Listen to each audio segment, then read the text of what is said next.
अब next website का नाम है voter ID card. Voter ID card sir हम लोग किस तरीके से अप्लाई करेंगे, उसका क्या प्रोसेस होता है वो पहले हमें बताइए। तो वोटर आईडी कार्ड अप्लाई करने का ऑनलाइन ही प्रोसेस अब कर दिया गया है, क्योंकि अब जो है डिजिटल हुआ जा रहा है सब कुछ, है ना, हर कुछ डिजिटल हुआ जा रहा है। तो आपको डिजिटल युग में आप जी रहे हैं, तो डिजिटल चीजों को आप समझना भी सीखिए आप लोग, क्योंकि आप लोग यहाँ पे कंप्यूटर का क्लास करने के लिए आए हैं, तो यहाँ पे बेसिक चीज से लेकर के और आपको जो है वो ऑनलाइन का सारा प्रोसेस आपको बताया जाएगा। तो यहाँ पे आपको वोटर आईडी कार्ड अप्लाई करने के लिए दो प्रोसेस है, एक आप मोबाइल से भी आप कर सकते हैं, दूसरा अगर आपके पास लैपटॉप है तो लैपटॉप से भी आप कर सकते हैं।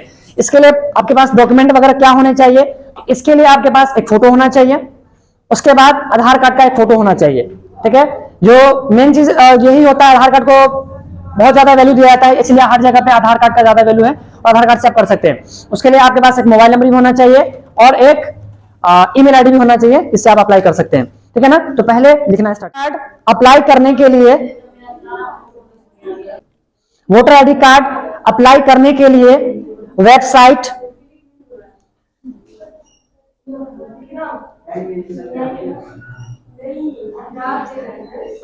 एवं दस्तावेज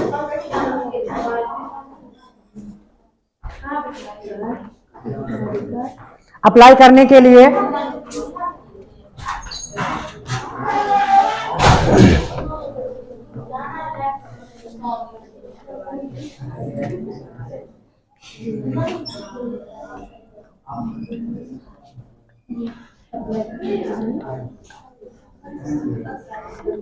वोटर आईडी कार्ड, तो वोटर आईडी कार्ड अप्लाई करने के लिए जो वेबसाइट है, इस वेबसाइट का नाम है NVSP।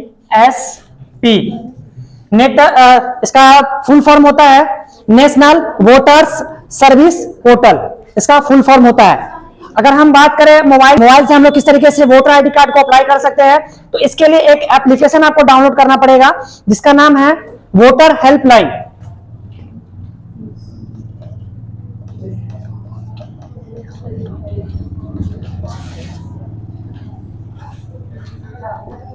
वोटर हेल्पलाइन ये एप्लीकेशन है, ऐप जिसको कहते हैं, ये एप्लीकेशन आप डाउनलोड कीजिएगा मोबाइल में, तो वहां पे आपको जो है ना मिल जाएगा।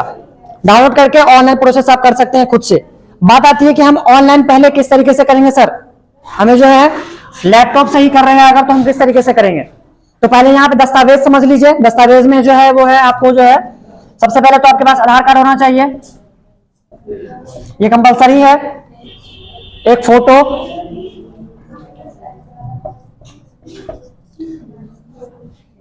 उसके बाद एक मोबाइल नंबर,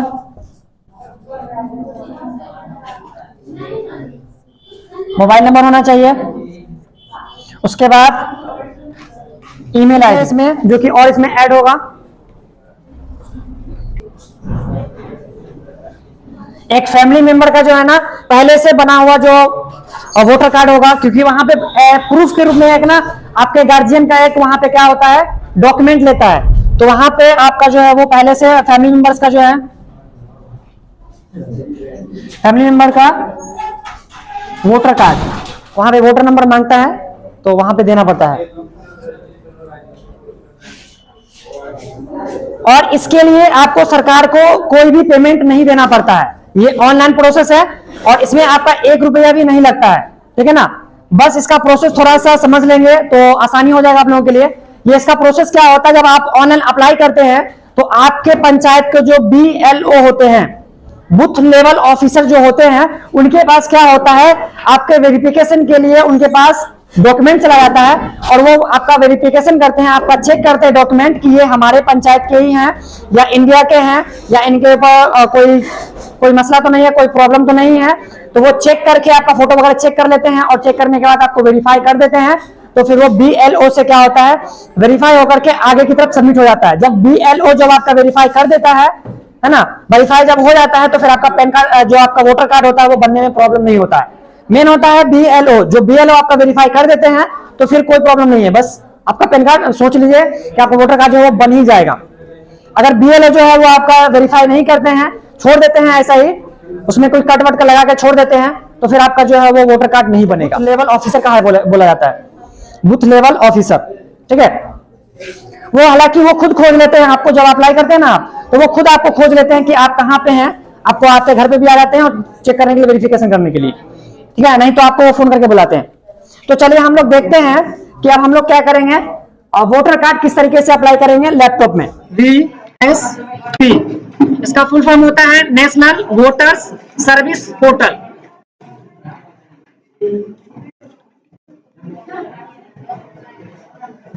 अब यहाँ पर आप लोग आ चुके हैं होम पेज के ऊपर में। ये जो ओपन हुआ है, ये होम पेज ओपन हुआ है। अब यहाँ पे आपको क्या करना है, समझना है।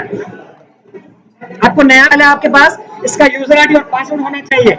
उसके लिए आपको यहाँ पे जो है ना ऑप्शन आता है नीचे में रजिस्टर, लॉगिन एंड रजिस्टर का ऑप्शन आ रहा है। अगर आपके पास यूजर आईडी पासवर्ड पहले से है तो आप यहाँ पे लॉगिन कर सकते हैं, लेकिन अगर आपके पास नहीं है तो आप यहाँ पे बिल्कुल नया बना सकते हैं। क्लिक करेंगे, उसके बाद यूजर नेम और पासवर्ड, अभी भी नहीं है आपके पास यूजर नेम पासवर्ड, आपको नया बनाना है तो नीचे में ऑप्शन आ रहा है don't have account register as new user, इस पे क्या करेंगे, क्लिक करेंगे। अब यहाँ पे एक मोबाइल नंबर दीजिएगा, ये कैप्चा कोड डालिएगा, सेंड ओटीपी पे क्लिक कीजिएगा। एक यहाँ पे ओटीपी आएगा, ओटीपी डालिएगा और यहाँ पे यूजर नेम पासवर्ड डालिएगा और यहाँ पे कैप्चा कोड आता है, कैप्चा कोड को फिल कीजिएगा, लॉगिन कीजिएगा एक वेबसाइट, नेक्स्ट स्टेप में वहां पे जब लॉगिन हो जाएगा तो यहाँ पे अभी लॉगिन का ऑप्शन आ रहा है ना, जब आप लॉगिन कर लीजिएगा तो बैक कर देगा यहाँ पे, लेकिन आपका लॉगिन यहाँ पे शो करेगा जब लॉगिन हो जाएगा तब। उसके बाद यहाँ पे from E registered as a new elector voter का ऑप्शन आ रहा है, इस पे क्लिक करेंगे, यही फॉर्म आपका ओपन होगा। हाँ, जिनका 18 साल हो गया होगा वही लोग अप्लाई कीजिएगा, नहीं तो क्या होगा 18 साल से नीचे वाले का वो आधार कार्ड, जैसे आधार कार्ड का डेट ऑफ बर्थ डालिएगा तो वहां पे कहेगा you are not eligible for this voter application के लिए, ठीक है ना, वहां पे शो करेगा। अगर आपका 18 साल हो गया है आधार कार्ड के हिसाब से तभी आप अप्लाई करने के लिए इसमें जाइएगा। अगर आप एलिजिबल नहीं है लेकिन आपके घर के मेंबर्स जो हैं वो कोई एलिजिबल है pan card voter card apply करने के लिए, हालांकि ये वो जो आपके बीएलओ होते हैं ना वो खुद से आप कार्ड बना देते हैं, बनाने का मतलब ये है वो खुद से आपके ब्लॉक पे आपके घर पे आते हैं, आपका फोटो वगैरह लेते हैं और खुद से बना देते हैं, ये काम उनका ही है। लेकिन अब सब चीज ऑनलाइन होता जा रहा है, तो जिन लोगों को नहीं पता उन लोगों को ऑनलाइन कर सकते हैं कुछ जी। करेक्शन करने के लिए यही प्रोसेस है ना। यहाँ पे आपके पास जो ना अगर के फिर से यूजर आईडी फिर से पासवर्ड बनाना पड़ता है और वहां पे एक ऑप्शन आता है करेक्शन का, करेक्शन में जाकर के आपको वहां पे करेक्ट कर सकते हैं, ठीक है ना। अगर पहले से कुछ गलती हो गया, नाम में, डेट ऑफ बर्थ में अगर कुछ में गलती है या फोटो भी अगर आपको नया अपडेट करना है तो आप कर सकते हैं। और करेक्शन करने के लिए या फिर आपको जो है वो किसी तरह का कोई काम करने के लिए उसमें कोई पैसा नहीं देना, ये बिल्कुल फ्री ऑफ कॉस्ट है, कोई पैसा नहीं देना है आपको, है ना। उसी तरीके से पैन कार्ड में भी है, अगर पहले से पैन कार्ड आपका बना हुआ है और उसमें कुछ गलती हो गया है या फोटो वगैरह पुराना हो गया है या डेट ऑफ बर्थ में कुछ गलती है तो वहां पे आप क्या कर सकते हैं, उसको भी अपडेट कर सकते हैं। लेकिन वही चीज है, आप जितनी बार अपडेट करेंगे पैन कार्ड को तो पैन कार्ड अप्लाई करने के लिए जो है आपको पेमेंट देना पड़ेगा सरकार को, ठीक है। इनकम टैक्स का जो डिपार्टमेंट है उसको पेमेंट देना पड़ता है, तो ही आप अपडेट कर सकते हैं। लेकिन वोटर कार्ड में ऐसा कुछ नहीं है, आप जितनी बार चाहें उसमें अपडेट कर सकते हैं, लेकिन उसका भी थोड़ा लिमिट होता है, तो उसमें ध्यान से भरेगा। फर्स्ट टाइम में कोशिश कीजिएगा कि सही भरे, गलती ना भरे, खुद से भरेगा तो गलती नहीं होना चाहिए। तो ये हो गया हमारा कि इस तरीके से हम लोग अप्लाई करेंगे वोटर कार्ड को। और मोबाइल में भी एक एप्लीकेशन होता है जिसका नाम है वोटर हेल्पलाइन, उस पर भी आप जाकर के आप खुद से अप्लाई कर सकते हैं। मोबाइल में थोड़ा सा आसान होता है, ठीक है ना, तो वहां से भी आप कर सकते हैं। उसके बाद बात आती है कि हम लोग जो है अब एक और चीज आप लोग सुने होंगे, एक अभी जो है वो किसान सम्मान निधि योजना वाला आता है ना, साल में 6,000 रुपया जो है वो सरकार देती है किसानों को। तो ये पेमेंट आप किस तरीके से चेक करेंगे कि आपके पिताजी का पेमेंट आया है कि नहीं आया है, आपके घर में जो लोग हैं उनका पेमेंट, क्योंकि फैमिली मेंबर में किसी भी एक आदमी का ही होता है उस पर, तो एक आदमी का फैमिली में किसी एक आदमी का ही होता है उसमें, तो आप चेक कर सकते हैं उनका कि डिटेल्स का पैसा आया है, कितना आया है, किस अकाउंट में आया है, किस डेट को आया है, आप सब कुछ चेक कर सकते हैं। बस उसके लिए रिक्वायरमेंट क्या है कि एक चीज है आपके पास कि रजिस्ट्रेशन नंबर, और नहीं तो अगर जो मोबाइल नंबर आप दिए हुए हैं पीएम किसान सम्मान निधि योजना के वेबसाइट पे, वो मोबाइल नंबर आपके पास होना चाहिए, उसका पूरा डेटा आप निकाल सकते हैं, पिछले कितना पेमेंट आ चुका है और कितना पेमेंट आने वाला है, अभी जो पेमेंट आने वाला है वो कब आएगा, वो आप चेक कर सकते हैं खुद से। तो पहले आप लिखना स्टार्ट कीजिए, लिखिएगा प्रधानमंत्री किसान सम्मान निधि योजना, प्रधानमंत्री किसान सम्मान निधि योजना में रजिस्ट्रेशन करने के लिए प्रधानमंत्री किसान सम्मान निधि योजना, प्रधानमंत्री किसान सम्मान निधि योजना में पंजीयन करने हेतु एवं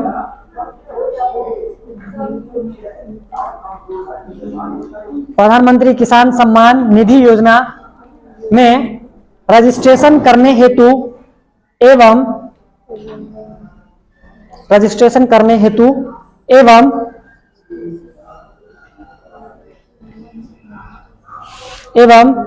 पेमेंट स्टेटस चेक करने के लिए, यानी कि कब पेमेंट आया है, कितना आया है, किस अकाउंट में गया है, ये सब आप चेक कर सकते हैं। पेमेंट स्टेटस चेक करने के लिए हिंदी इंग्लिश मिक्स करके हम लिखवा रहे हैं ताकि आपको ज्यादा ये ना लगे कि सिर्फ सर हिंदी में लिखवा रहे हैं या सिर्फ और सिर्फ इंग्लिश में ही लिखवा रहे हैं, तो दोनों मिक्स करके हम लिखवा रहे हैं आपको ताकि आसानी हो आप लोगों के लिए। पेमेंट स्टेटस चेक करने के लिए वेबसाइट, चेक करने के लिए वेबसाइट, इसके लिए जो वेबसाइट है इसका नाम है पीएम किसान।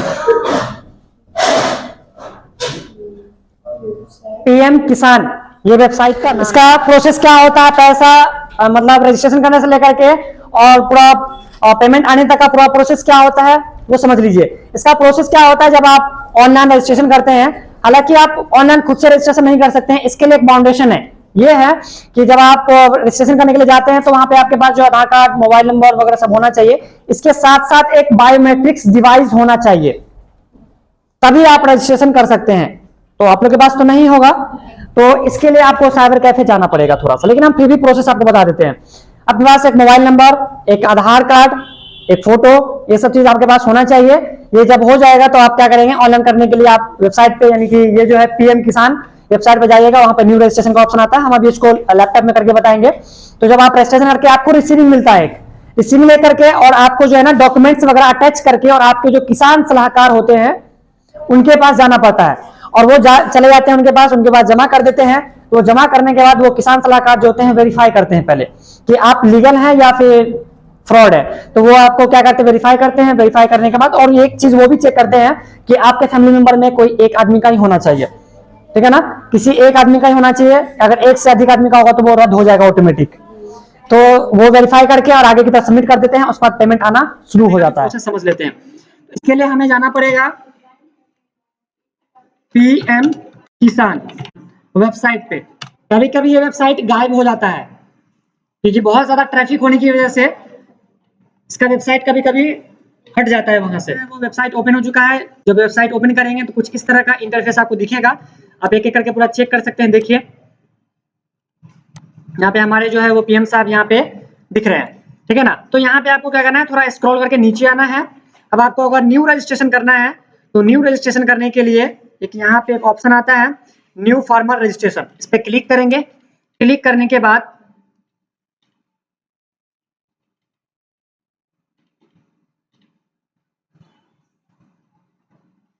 इंटरनेट का प्रॉब्लम है,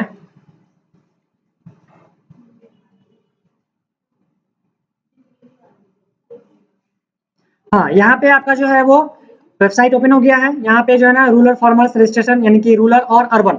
ये रूरल और अर्बन क्या होता है, रूरल का मतलब होता है जो गांव देहात के लोग हैं, गांव देहात के किसान, और ये अर्बन का मतलब होता है जो शहरी क्षेत्र के किसान हैं। तो यहाँ पे किस तरह के किसान है वो अपना सिलेक्ट कर लीजिएगा, ठीक है। उसके बाद यहाँ पे इंटर आधार नंबर डालिएगा, फिर मोबाइल नंबर दीजिएगा, अपना स्टेट सेलेक्ट कीजिएगा आप किस स्टेट से हैं, और सिलेक्ट करने के बाद ये कैप्चा कोड यहाँ पे जो है वो डाल दीजिएगा और गेट यहाँ पे ओटीपी पे क्लिक कीजिएगा। तो वो क्या करेगा, ओटीपी वहाँ पे भेजेगा और उसके बाद जो है वहाँ पे आपका रजिस्ट्रेशन होने लगेगा। उसके बाद लास्ट में जाकर के एक बार कहेगा आपको कि फिंगर अटैच करने के लिए, फिंगर मैच करेगा तो ही आपका रजिस्ट्रेशन फाइनल सबमिट हो पाएगा, है ना। हालांकि ये काम जो है वो साइबर कैफे वाले जो होते हैं वो आसानी से कर पाते हैं। फिलहाल में आप लोग इतना समझ लीजिए। उसके बाद अब बात आती है कि हम लोग सर स्टेटस कैसे चेक करेंगे कि हमारे अकाउंट में पैसा आया है या नहीं आया है। तो इसके लिए आपको थोड़ा नीचे आना है और यहाँ पे एक ऑप्शन आता है बेनिफिशियरी स्टेटस, इस पे क्या करना है, आपको क्लिक करना है। जब आप क्लिक करेंगे तो यहाँ पर आपका जो है वेबसाइट ओपन हो जाएगा और यहाँ पे आपको कहेगा सर्च बाय, यानी कि आप मोबाइल नंबर के द्वारा भी सर्च कर सकते हैं और रजिस्टर नंबर के द्वारा भी सर्च कर सकते हैं। तो अगर आपके पास मोबाइल नंबर है जो आप रजिस्ट्रेशन के टाइम दिए थे तो मोबाइल नंबर यहाँ पे डालिएगा, ये कैप्चा कोड यहाँ पे डालिएगा और गेट डाटा पे क्लिक कीजिएगा, आपको पूरा डेटा जो है वो सामने आ जाएगा अकाउंट में। हालांकि आप सभी के पिताजी के अकाउंट में पैसा आता होगा, नहीं आता है, शायद आपको नहीं पता होगा। आता ही नहीं है, तो आप रजिस्ट्रेशन नहीं करवाए होंगे आपके पिताजी, इसीलिए नहीं आता होगा। आप जाएंगे अपने पिताजी को इसके बारे में जरूर बताइएगा, अपने फैमिली मेंबर को, ठीक है ना। क्योंकि ये किसान दे रहे, छोटे मोटे किसान जो हैं उनको ये लाभ मिल रहा है, बड़े बड़े जो किसान है उनको नहीं मिल रहा है, छोटे मोटे किसान जो उनको लाभ मिल रहा है, तो आप लोग जरूर इसका लाभ लीजिए, ठीक है। ऐसा डॉक्यूमेंट अगर होता तो हम बताते जरूर। फिलहाल के लिए आज जो है इतना वेबसाइट हम बता दिए हैं। एक बार आप लैब में जब जाएंगे तो लैब में जाने के बाद आप एक बार जरूर चेक कर लीजिएगा सारे वेबसाइट्स को ओपन करके, और जहां जहां तक हम ओपन करके आपको बताए हैं वहां तक ओपन करके जरूर चेक कर लीजिएगा। हाँ ये देखिए है ना, हाँ ये देखिए इनका पूरा स्टेटस शो कर रहा है, यानी कि इनका जो है ना, इन्होंने बहुत अच्छा किया कि आप मोबाइल में सर्च कर लिया। आप मोबाइल से भी सारा काम कर सकते हैं, जरूरी है कि आप लैपटॉप से ही करेंगे। तो यहाँ पे इनका जो है ना, इनका जो फार्मर है जो रजिस्ट्रेशन करवाए हैं उनका नाम शो कर रहा है, उनका मोबाइल नंबर जो है वो लास्ट का 4 डिजिट शो कर रहा है, उसके बाद किस स्टेट से है, डिस्ट्रिक्ट शो कर रहा है, विलेज, यानी कि पूरा डिटेल्स आपका शो करता है। उसके साथ साथ यहाँ पे इंस्टॉलमेंट भी शो करता है, पेमेंट, बैंक नेम, उसके बाद क्रेडिट अकाउंट, किस अकाउंट में क्रेडिट हुआ है, उसके बाद क्रेडिट डेट, किस डेट में पेमेंट किया है, उसके बाद यहाँ पे ना ट्रांजैक्शन आईडी वगैरह सब यहाँ पे लगभग शो करने लगा। और ये जो पैसा आता है ना, एक चीज और समझिए, ये जो पैसा आता है ना, अब जो अकाउंट नंबर देते हैं उस पे उसके माध्यम से नहीं आता है। डीबीटी का नाम सुने आप लोग?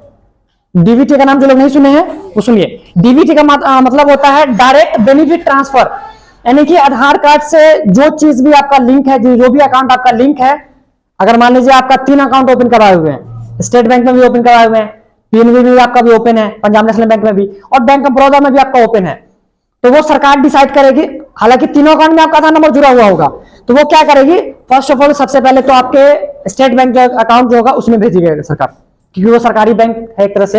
अभी हालांकि वो चेंज हो गया है, उसको मतलब उसका निजीकरण कर दिया गया है, लेकिन जो आधार कार्ड से जुड़ा हुआ ये रहेगा अकाउंट रहेगा उसमें वो भेज देगा, और उसमें भी जो सरकारी अकाउंट रहेगा उसमें भेजता है पहले, ठीक है ना। तो अब जो पैसा आता है तो अब डीबीटी के माध्यम से आता है, कोई भी पैसा सरकार जब भेजती है तो डीबीटी के माध्यम से भेजती है, यानी कि डायरेक्ट बेनिफिट ट्रांसफर, ठीक है ना। इसका फुल फॉर्म होता है आधार कार्ड से जुड़ा हुआ जो भी अकाउंट रहेगा उसमें चला। इतना ही पे खत्म करते हैं, और बाकी का जो वेबसाइट बचा हुआ है हम लोग अगले दिन देखेंगे, ठीक है।